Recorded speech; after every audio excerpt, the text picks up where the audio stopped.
Minutes before the wedding vows, my husband tried to cut me out financially, so I read my own contract aloud. I was in the bridal suite putting the final touches on my makeup when my maid of honor burst through the door with a manila envelope in her hands and panic written all across her face. Jessica had been my best friend since college, and I'd never seen her look quite like this. Somewhere between furious and terrified, her hands actually shaking as she thrust the envelope toward me. "You need to see this right now," she said, and her voice had that particular quality that makes your stomach drop before you even know why.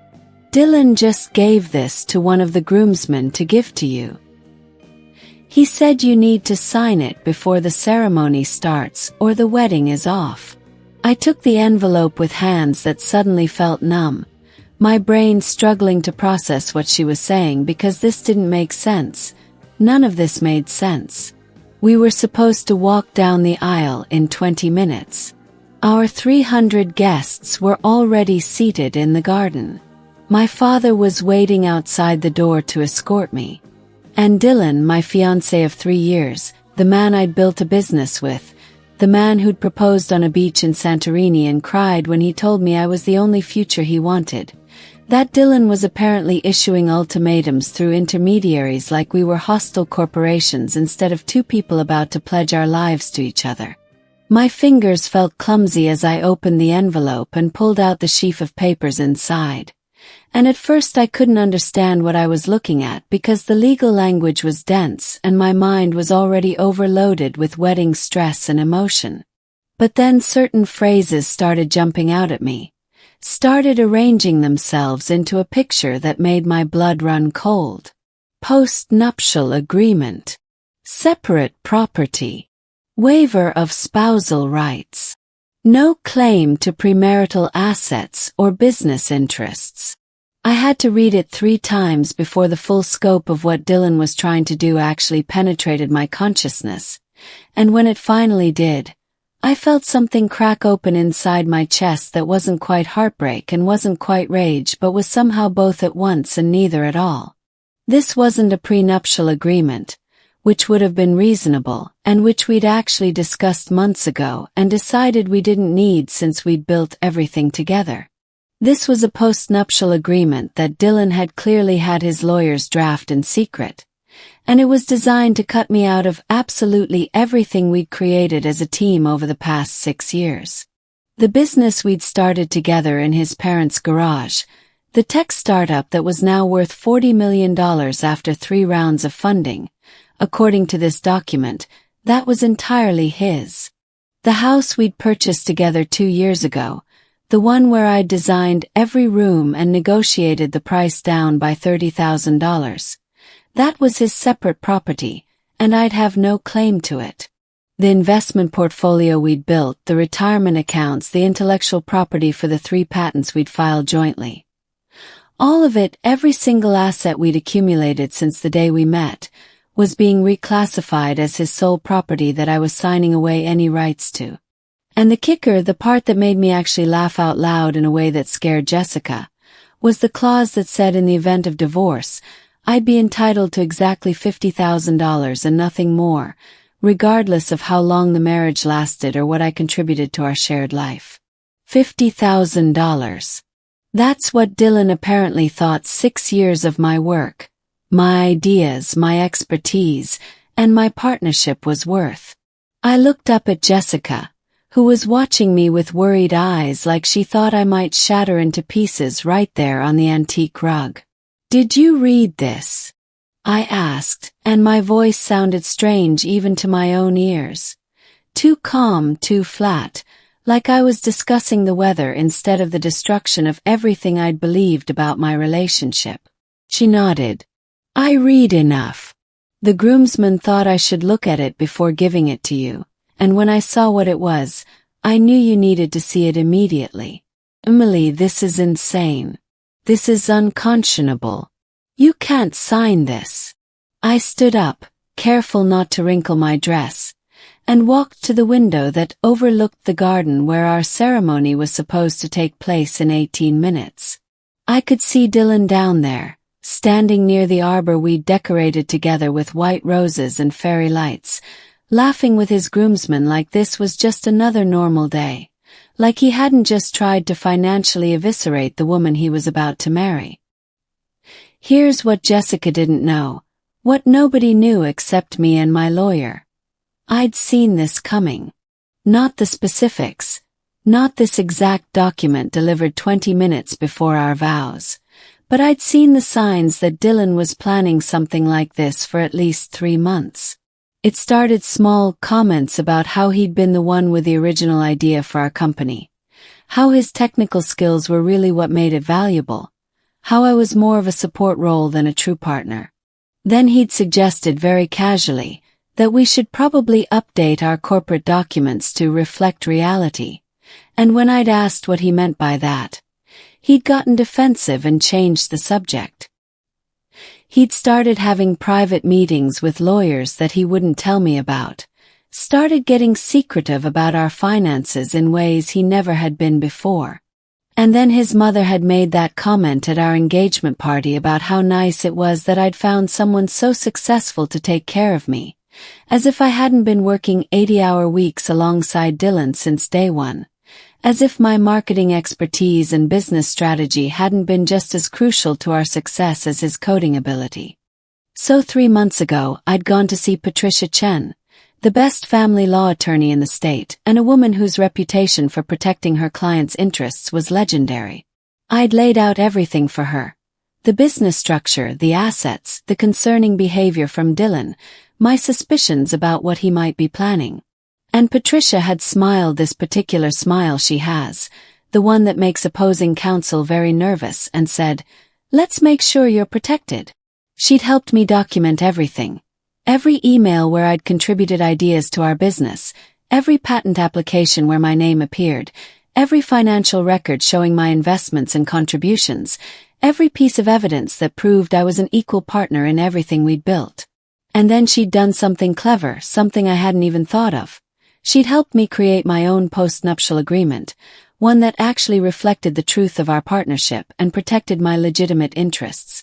We'd kept it quiet, kept it ready, and I'd been waiting to see if Dylan would show his hand before the wedding. I just hadn't expected him to wait until 20 minutes beforehand. I turned back to Jessica, and I could see from her face that whatever expression I was wearing, it wasn't what she expected.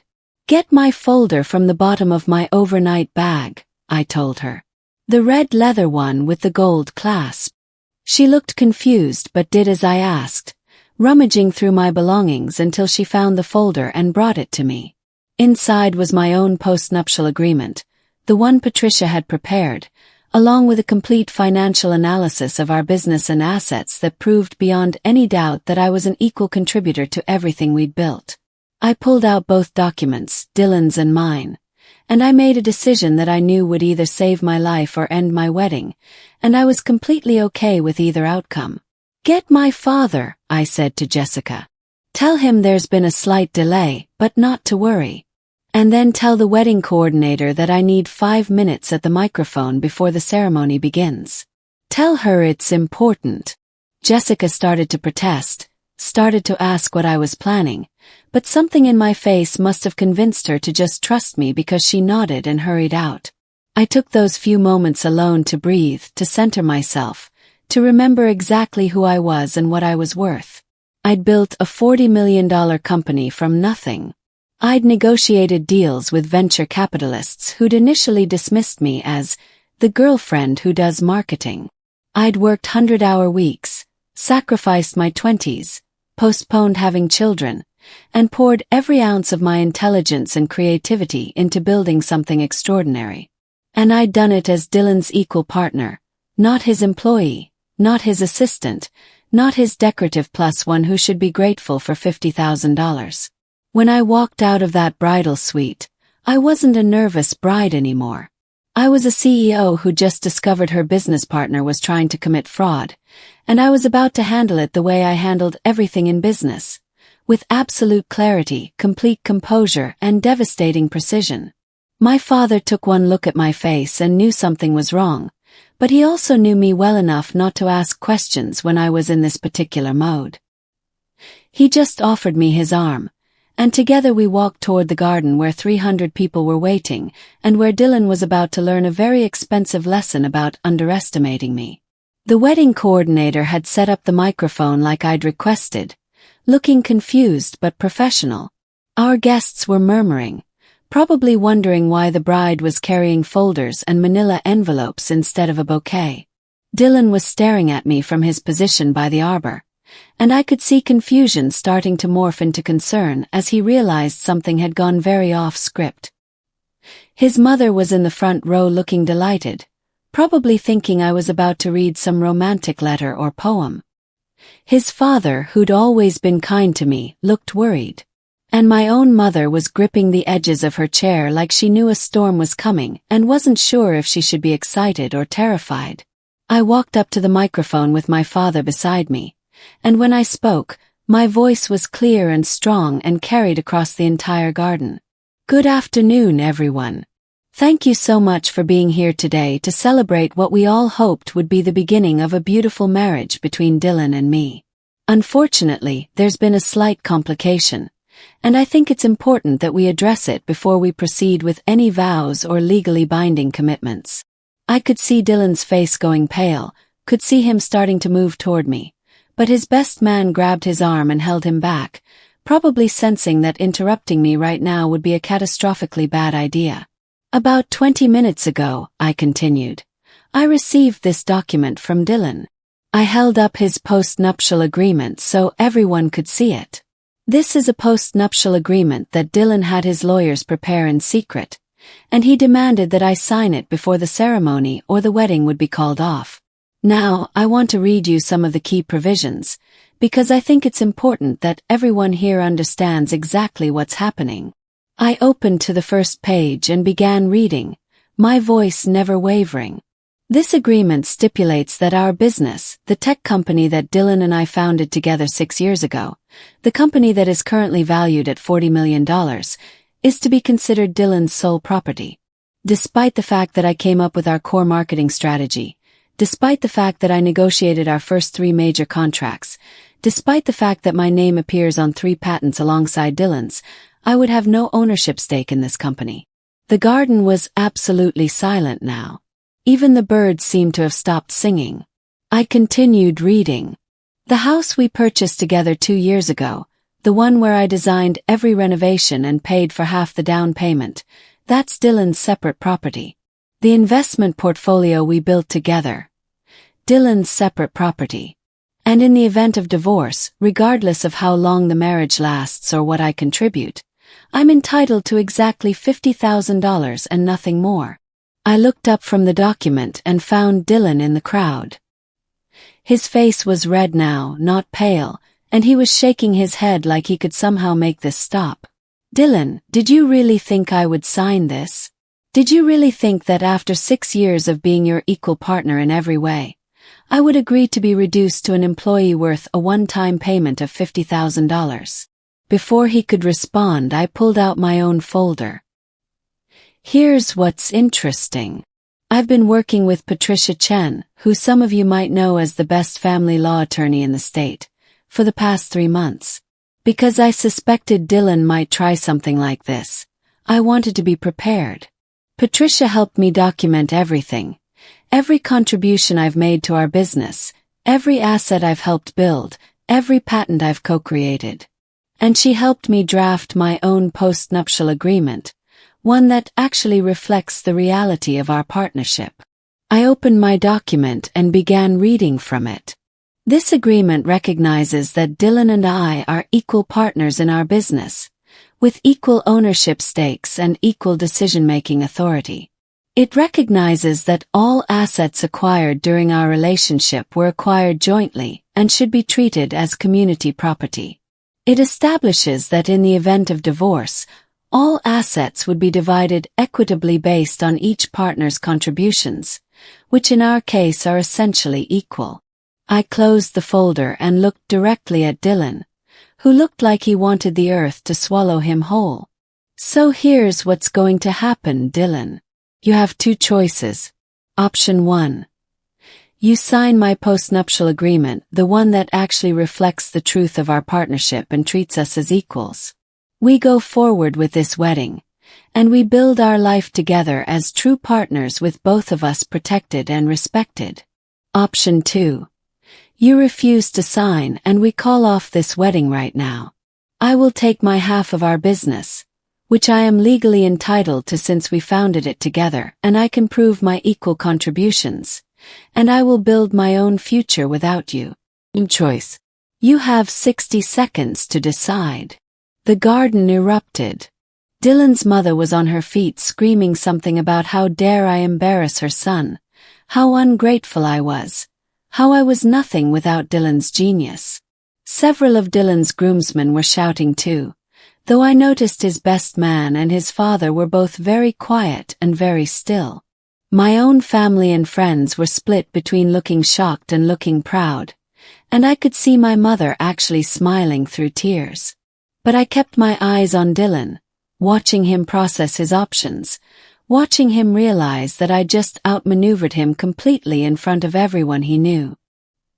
He walked toward me slowly, and I could see the calculations happening behind his eyes. He was thinking about the business, about what it would cost to buy me out if I forced the issue legally, about the fact that Patricia Chen never lost a case and I had 3 months of documented evidence on my side. He was thinking about his reputation, about what people would say if this wedding imploded because he tried to cheat his own fiancée out of what she'd earned. He was thinking about the venture capitalists who'd been so impressed with me, about the clients who loved working with me, about the fact that losing me might actually hurt the business significantly.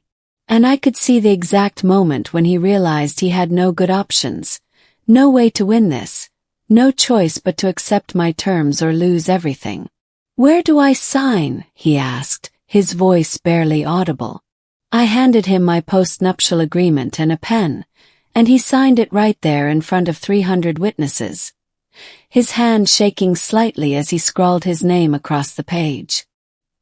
His mother was crying now, actual tears of rage streaming down her face, and she stood up and marched out of the garden with several of Dylan's relatives trailing behind her. About 30 people total left, maybe 10% of our guests, and I watched them go without any emotion at all. The people who stayed were the ones who mattered, the ones who understood that partnership meant equality, who recognized that I just stood up for myself in the most public way possible. When Dylan finished signing, I took the document and handed it to Patricia, who'd been sitting quietly in the back and who now came forward to serve as our legal witness. She notarized it right there in the garden, making it legally binding, and then she looked at Dylan and said in a voice that everyone could hear, "If you ever try to manipulate or financially abuse my client again, I will destroy you in court so thoroughly that you'll wish you'd never been born. Are we clear?" Dylan nodded, looking more humiliated than I'd ever seen another human being look. I turned to the minister, who'd been standing by the arbor looking absolutely stunned by everything that had just transpired. "Would you still like to perform this ceremony?" "Yes. Because I'm willing to marry Dylan if he's willing to marry me as an equal partner with full respect for my contributions and my worth. But I need to know that he understands what marriage actually means. Partnership, equality, mutual respect. Not ownership, not control, not financial manipulation." The minister looked at Dylan, waiting for his response, and the entire garden held its breath. Dylan cleared his throat, and when he spoke, his voice was rough with emotion that I couldn't quite identify. "I'm sorry," he said. "I'm sorry for the agreement I tried to get you to sign. I'm sorry for listening to my mother's poison about protecting my assets. I'm sorry for treating you like you were less than my equal when you've been my partner in every way that matters. You've always been smarter than me, more strategic, more courageous. And I was scared. Scared that you'd realize you didn't need me, scared that you'd leave, scared that I'd lose everything if this marriage didn't work out. So I tried to protect myself by hurting you, and that was wrong. If you're still willing to marry me after this disaster, I promise I will spend the rest of our lives proving that I see you, I value you, and I know exactly how lucky I am to have you." I studied his face, looking for signs of manipulation or performance, but what I saw looked like genuine remorse and genuine understanding. He'd been caught, humiliated, outmaneuvered, and educated all at once, and I thought maybe this was the wake-up call he'd needed. "Okay," I said finally. "Let's get married. But Dylan, understand this. I will never ever tolerate being treated as anything less than your equal again. I've proven today that I'm willing to walk away from you in front of everyone we know if you cross that line. Remember that."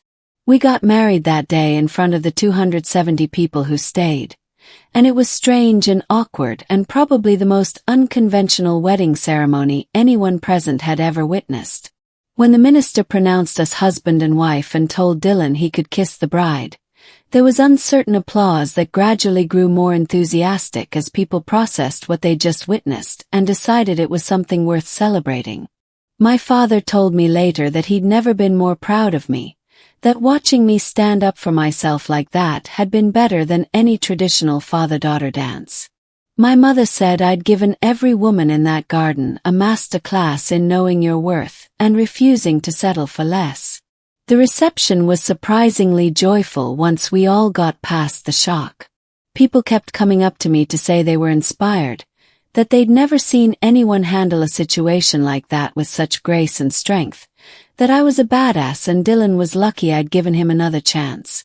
Dylan was quiet for most of the evening, and I could see him watching me with this expression that was part awe, part fear, part something that might have been the first genuine respect he'd ever really felt for me. His father pulled me aside at one point and apologized for his wife's behavior, said she'd always been too involved in Dylan's life and that maybe this public embarrassment would teach her to back off. He also said he'd always known I was the brains behind our business, and he was glad I'd made sure Dylan couldn't steal my contributions. We didn't go on our honeymoon to Bali as planned. Instead, we spent 2 weeks in intensive couples therapy with a psychologist who specialized in power dynamics and financial abuse in relationships. It was brutal, ugly work, unpacking Dylan's insecurities, his mother's influence, his entitled assumptions about his own genius, and his fundamental disrespect for my contributions. We talked about how he'd slowly been rewriting our history in his mind, convincing himself that he was the real founder and I was just a helpful girlfriend who'd tagged along. We talked about how he'd let his mother poison his thinking with her old-fashioned ideas about protecting his money from gold diggers, even though I'd never asked him for anything and had always paid my own way. We talked about how close he'd come to destroying not just our marriage but our entire business relationship, and how if I'd walked away after signing that agreement, he would have lost the person who actually made his technical brilliance commercially viable. It's been 5 years now. We're still married, still running our business together, and we're still equals in every way. That post-nuptial agreement I made him sign is framed on the wall of my office, a permanent reminder to both of us about what happens when one partner tries to devalue the other. We've had that conversation 1,000 times since the wedding, the one about respect, about partnership, about recognizing each other's worth.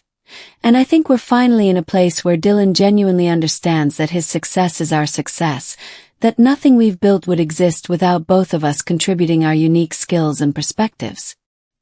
His mother never apologized and we don't speak to her, which is fine with me.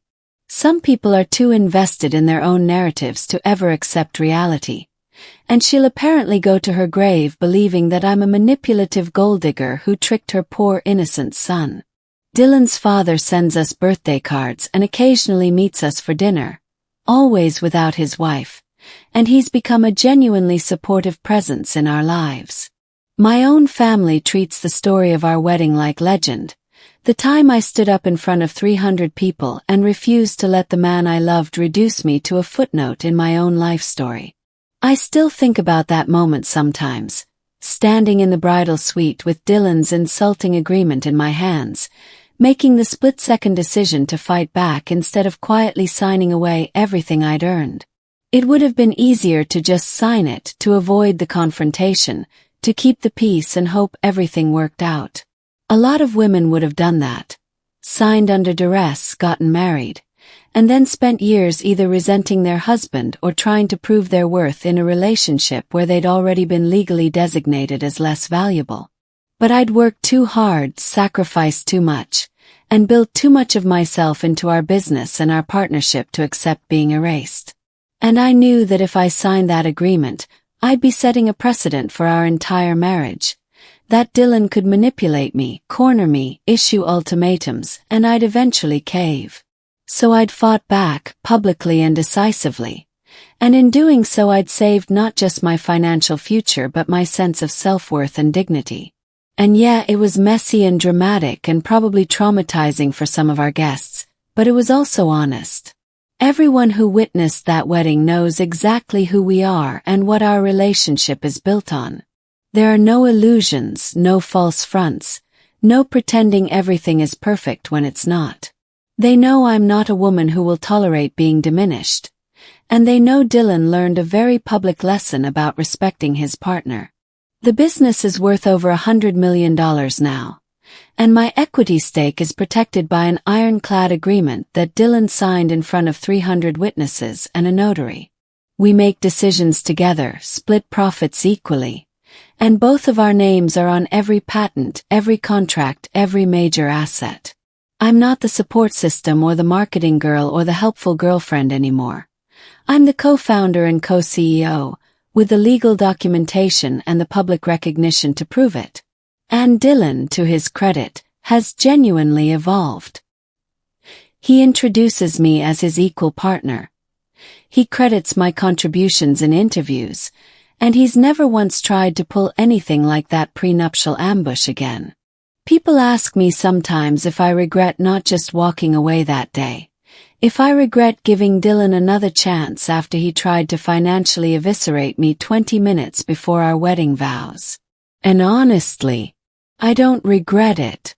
Because the marriage we've built since that day is stronger and more honest than what we had before. We went through the fire together, we both came out changed. And we built something real from the ashes of what could have been a disaster. But I also know that I only stayed because I won. Because I fought for myself and refused to accept his terms and made him sign an agreement that protected me. If I'd signed his document, if I'd accepted being devalued, we'd be divorced by now. Or worse, I'd be trapped in a marriage where I was legally prevented from accessing the wealth I'd helped create. So my advice to anyone who finds themselves in a similar situation, anyone who's being pressured to sign away their rights, to accept less than their worth, to go along with something that diminishes them, is simple. Fight. Fight publicly if you have to. Fight with lawyers and documents and witnesses. Fight with everything you have, because your worth isn't negotiable and your contributions aren't disposable. And if the person who claims to love you can't see that, if they can't treat you as an equal partner who deserves respect and protection, then they don't deserve you at all. The post-nuptial agreement is still on my wall. I look at it every morning, and it reminds me that I am nobody's footnote, nobody's supporting character, nobody's grateful beneficiary. I am a woman who built an empire with her own hands and her own mind, and no one, not even the man I married, gets to take that away from me.